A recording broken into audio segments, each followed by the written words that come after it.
The NFL is a league where some teams are good and some teams are bad. And usually around week 7 or week 8, we usually know which ones are good and bad. But sometimes you have teams who are super good in the beginning, but have some problems midway through the year, which oftentimes can create a lot of panic in the fan bases. So in today's video, I want to talk about 5 different teams who potentially should be panicking. These are in no particular order, and for each team, at the end of the segment, I'm going to be talking about whether the team should be panicking or should they not be panicking. And if I did leave your team out of here and you have some concerns about your team, let me know in the comment section below and I'll make sure to answer it in the comments. With that being said, our number one team we're going to talk about, and again, no particular order here, the Miami Dolphins. Now, a bit of a rundown on the Dolphins season so far. In weeks 1 through 3, they had 3 easy matchups against the LA Chargers, the New England Patriots, and the Denver Broncos. And of course, they took care of business in all 3 of those games. They then, in week 4, went up against the Buffalo Bills and lost by 4 scores. And then they bounced back against the New York Giants and the Carolina Panthers, where they won both those games by multiple scores. And in this most recent week, they had another tough matchup against the Philadelphia Eagles, and then they lost by 2 touchdowns. Now, offensively, this team is averaging 34.3 points per game, which would rank them number 1. They also rank number 1 in yards per game, points per play, and yards per play, as well as in touchdowns per game. So this is obviously a super dynamic offense. Defensively, they've been kind of mid at times. They give up 26.7 points per game, which is the 27th worst in the NFL, and they allow 3.1 touchdowns per game, which is 29th in the NFL. But they do get some reinforcements back in a couple weeks with Jalen Ramsey as well as Xavier Howard finally getting healthy. So that will definitely help out the secondary, which has been kind of the weak spot of that defense. So Miami Dolphins fans, are you guys concerned? For myself,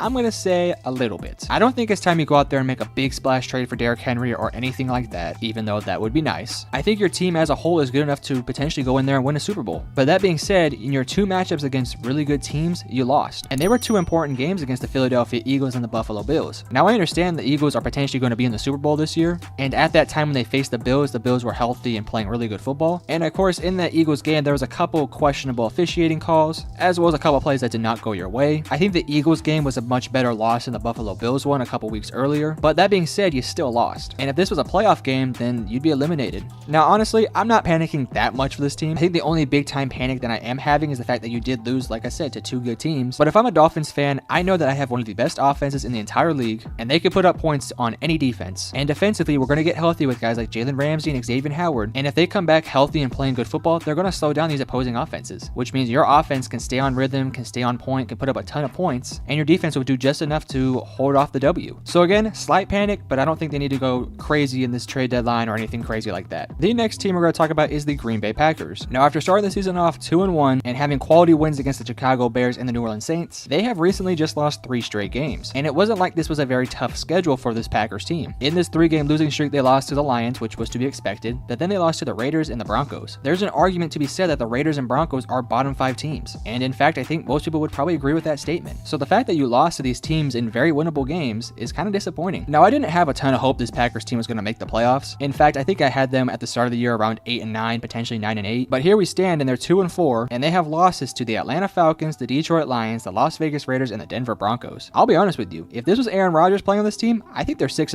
And I'm not trying to say Jordan Love is the only problem with this Packers team, but I'm going to say this. I think thus far, the offense they have has been one of the worst offenses in the entire NFL. Against the Denver Broncos, which is arguably the worst defense in the entire NFL, they put up 17 points. Against the Raiders, they had 13. Against the Lions, they had 20. And against the Saints, they just barely beat them by 1 point, in which they had 18. And this Packers defense has been doing some very nice things. They've held some decent offenses to very low scoring marks. But like I said, again, they're 2-4. And a big reason why they're 2-4 is because of Jordan Love. On the year, he has 1,200 passing yards, 10 touchdowns, and 7 interceptions. But if you take away weeks 1 and 2, where he had 6 touchdowns and 0 interceptions, then in the past 4 weeks, he has 4 touchdowns and 7 interceptions. Now, last week, he had actually a decent week, but they still lost, so take that as you will. So with that being said, my panic level on the Green Bay Packers is relatively high. I'm not terribly worried about Jordan Love because at the end of the day, this was a guy who was sort of a project player. He's kind of been in the league for several years now, and at this point of the season, I think you'd want him to be playing better football, especially when you're halfway through the year and his best games were in weeks 1 and 2. And when you look at this roster as a whole, their offensive line is relatively old, their defense has some older pieces as well. So this is a team that has a mix of veterans and younger players, and right now the younger players can't match the production of the older players. And eventually you're going to have to pay these young guys, so then what do you do with your older players and how do you balance out your roster properly? So that's why I'm kind of panicking about this team and roster as a whole, but I have relatively high faith in that front office as well as in Jordan Love. I think if Jordan can just play simplified football and just get the ball to his receivers when it needs to be there, I think he can play good football. I also think this team desperately needs a number 1 option. I would absolutely love Marvin Harrison Jr. to join this team. The next team I want to talk about is going to be the Buffalo Bills. And truth be told, the Buffalo Bills have been maybe the most confusing team in the entire NFL. In week 1, they had a crazy loss to the New York Jets, then they won 3 games in blowout fashion, then they lost to the Jaguars, they barely beat the Giants, and then they just lost to the Patriots. It has been a roller coaster of a season for the Buffalo Bills, and there's several reasons for this roller coaster. For starters, the roller coaster really starts with Josh Allen. He's one of those players that when he's playing good football, the whole team is playing good football. But when he's playing bad football, the whole team is playing bad football. And unfortunately for them, it's very up and down for Josh Allen. He'll have games where he has 4 touchdowns and 0 interceptions like he did against the Dolphins, and then he has weeks where he has 1 touchdown and 3 interceptions like he had against the Jets. And in these past 3 weeks, he's had every single week 2 touchdowns and 1 interception and has not been playing amazing. And for me, I think the weirdest part about this offense is that they can for some reason just get things going in that fourth quarter. They can have a terrible quarter 1 through 3, and then all of a sudden in that fourth quarter, they can just drop 20 points like it's nothing. They did that against the Jaguars, they did that against the Patriots, hell, they kind of did it against the Giants. It's just one of those teams that I just don't understand. Now, I understand they had injuries with Matt Milano and Tre'Davious White, and those definitely have impacted their defense, but it really hasn't been the defense that's been letting down this team. Sure, they gave up 29 to the Patriots, but at the end of the day, this is a team that should be carried by their offense, and Josh Allen should be able to go out there every single week and put up the numbers such as a guy like Patrick Mahomes. And all this Bills team is for that defense to keep them in the game and not allow super long drives that keep Josh Allen off the field. So what's my panic level with this team? Well, here we are at 4-3. I'm kind of worried about this team. This is a team very similar to a lot of these other AFC and NFC teams that wants to contend for Super Bowls. And of course, with Josh Allen, Stephon Diggs, all these offensive weapons and some guys on defense, this team can be there. The problem is they're just too inconsistent right now. And unless they can get that consistency right, starting with Josh Allen and this defense, then I don't know if they can do that. With that being said though, if you were to ask me if I think this Buffalo Bills team can make a run for a Super Bowl, I would probably say yes, which is why I'm not super panicked about them. But I think my panic level is relatively kind of high on this team. They've got to get things right on both ends and they have to play complementary football. But until they can officially do that and do that every single week and not have random weeks where they suck, then I'm not sure. The next team I want to talk about is the Los Angeles Chargers. Now, if you watched my most recent video where I talk about teams that should potentially rebuild, then I did talk about the LA Chargers in that video. But I also think it's important that we talk about just this season for the LA Chargers and whether or not they should be panicking about this year particularly, because this was a team that was getting some hype relative to how they're going to do this year. I heard some people say that this was their favorite to win the Super Bowl.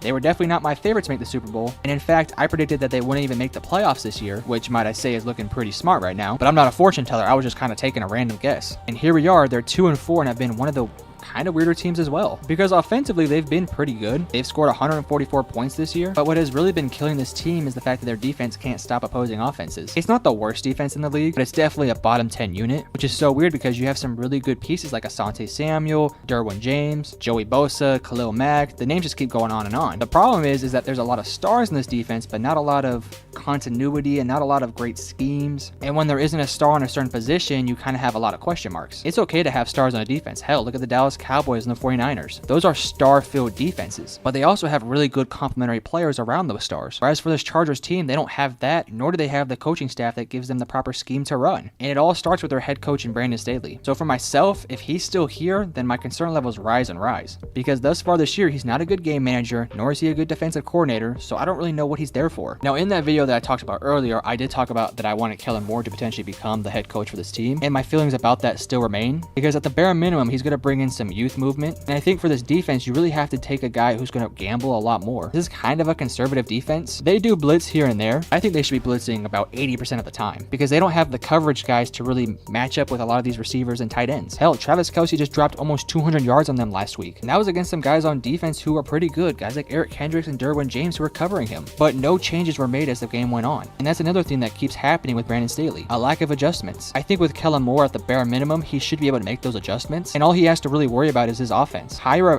veteran, smart defensive coordinator who knows what he's doing, who's going to blitz and put pressure on opposing quarterbacks, and I think this team could be a lot better. But they're 2-4, and honestly, it's not looking very good for them. Their schedule is kind of 50% bad teams and 50% good teams. They have some easy matchups against the Packers, the Patriots, the Raiders, and the Broncos, but then they also have matchups against the Lions, the Ravens, the Bills, the Chiefs, and the Jets. So I don't know. LA Chargers fans, I don't know what you guys think. I know what I think. I'm panicking like crazy right now for them. Let's go ahead and move on to my fifth and last team I'm going to talk about for this video, which is going to be the Tennessee Titans. Now, as of when I'm making this video, it does appear that Will Levis will get the start this week, which I think is a great plan moving forward. I think right now this team is sort of realizing that they can't compete for championships no more with this roster. They've put guys like Derrick Henry and DeAndre Hopkins up for trade, which in my opinion is the right move to make. They have a good head coach. They have some good pieces on defense. Hell, they just traded Kevin Byard, which by the way was an absolute steal for the Eagles. I thought the Titans could have at least got a third-round pick for him, but here we are. But if they can get a first, second, or third-round pick for guys like Derrick Henry and DeAndre Hopkins, then I think this will be a lot better looking for them. And while I'm not too high on Will Levis, the bare minimum, they're going to let him go out there and do some things. And if he goes out there and plays good football, then hey, you have your franchise quarterback. But if not, well, at least you tried. You still have your draft picks. You can go out there next year and actually get a good quarterback, which I think is the right thing to do. The offensive line has looked slightly better. I think next year you continue to expand and work on that offensive line. You move on from a lot of your older pieces and start getting new weapons to surround a young quarterback with. And your defense is already kind of set. You can add some pieces here and there, and I definitely think they should definitely do that. But I think the focus should really be on this offense and kind of getting playmakers around, like I said, a young quarterback. Hypothetically, let's say this Titans team does really bad this year. They end up with the second or third overall pick. You go out there and draft a Drake May or somebody really super good at the quarterback position and surround them with great weapons and great offensive line. I think that's a great head start for your Titans rebuild. So I'll give you guys 2 panic levels for this team. If they decide not to go with the route I kind of laid out for you guys, my panic level is relatively high. But if they go out there and kind of do what I said they should do, go out there and kind of tank for a quarterback or let Will Levis cook, then I'm not that worried about this team's future. And let's be honest, this team should not be competing for Super Bowls this year. They don't have nearly the good enough roster to get to that level anyways, regardless if they had a decent quarterback. But I like that this team is at least self-aware and they know kind of where they're going. So that is everything I have for you guys in today's video. If you guys did enjoy this video, make sure to like and subscribe and share this video to all your friends and family. But I love you guys. Peace.